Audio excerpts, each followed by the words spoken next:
Hello and welcome back to another video on the F1 Journal and to another list today.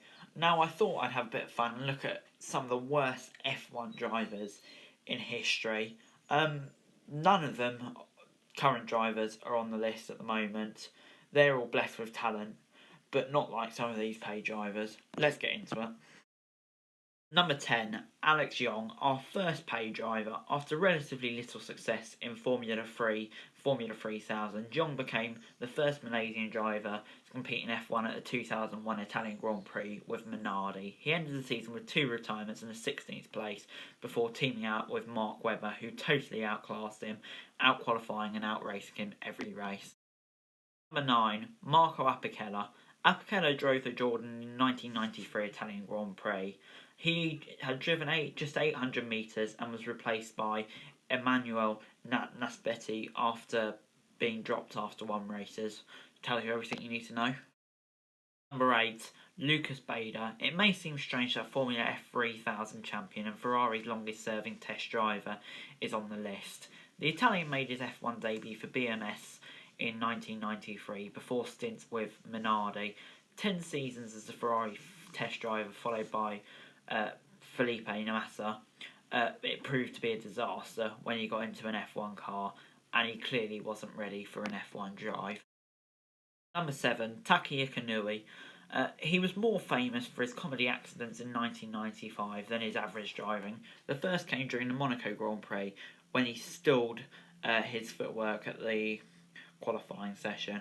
Inouye was fortunately still wearing his race helmet after a huge crash in Formula Renault Clio, which could have resulted in serious injury.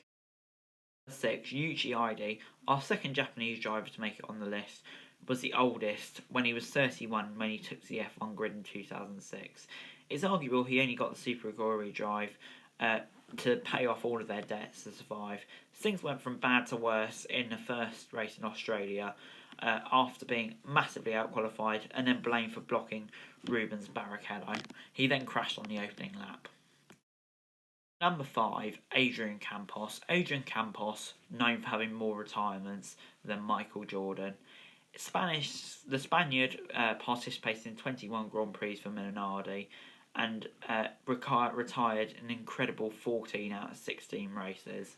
I think that just about sums it up. How on earth do you manage that? For Giovanni Amati, Scottish driver Susie Wolff is the latest woman to have hopes of going into F1, however she failed. She was not the first. Amati made her first appearance in an F1 car testing for Benetton in 1991.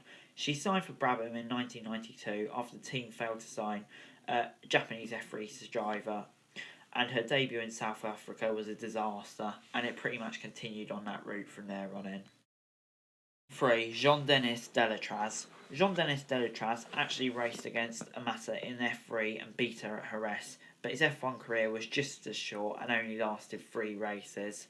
Having joined Castrip Larousse in 1994, Delatraz made the season-ending Australian Grand Prix, but was lapped twice.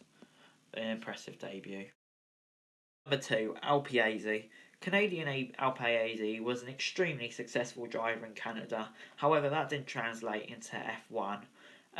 Jackie Stewart was not only taken out by him, and he was generally seen as a pretty dangerous driver, and his F1 career didn't last long.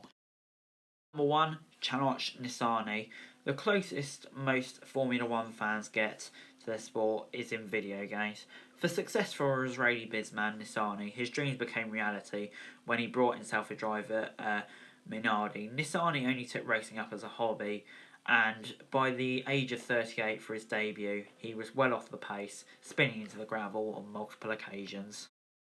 Anyway guys, that is it for this video. Thanks very much for watching.